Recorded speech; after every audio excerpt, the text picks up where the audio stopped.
اس میں قصور عوام کے ساتھ ساتھ علماء کا بھی ہے کہ وہ بھی ان مسائل کے سلسلے میں اپنے جمعے کے بیانات یا دوسرے موقعوں پر امت کی رہبری نہیں کرتے، وہ چھیڑتے ہی نہیں ان مسائل۔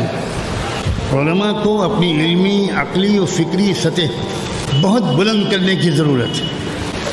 میں دوبارہ اس جملے کو دہرا رہا ہوں کہ علماء کو اپنی علمی، عقلی اور فکری سطح بہت بلند کرنے کی ضرورت ہے۔ امام محمد رحمۃ اللہ علیہ کہا کرتے تھے کہ جو عالم اپنے زمانے کے مسائل اور حالات کو نہیں جانتا وہ جاہل ہے، صاف لفظ کہا۔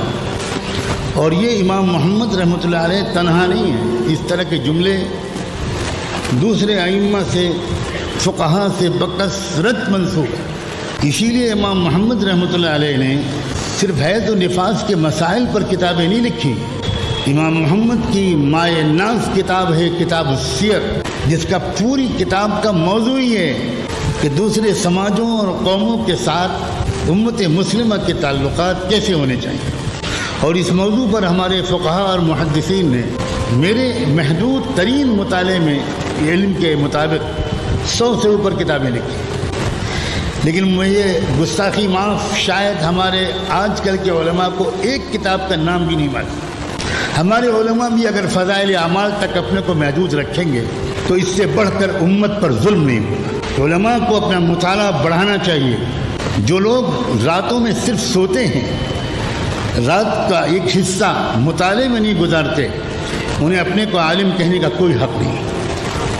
امام محمد رحمۃ اللہ علیہ پوری رات جاگتے تھے، برسہاں برس جاگتے رہے، صحت پر اثر پڑنے لگا۔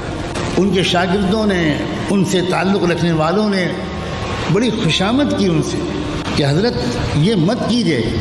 بہت دفعہ سنتے رہے، خاموش رہے۔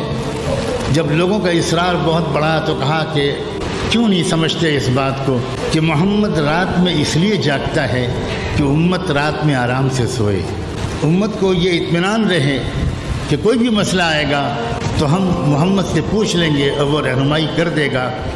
عالم بننا کھیل نہیں ہے، دنیا کی سب سے بھاری ذمہ داری عالم بننے کی۔ نبی کا وارث بننا، نبی کا وارث بننے کا مطلب یہ کہ تم مجھ سے مصافحہ کرو، میری جوتیاں سیدھی کرو۔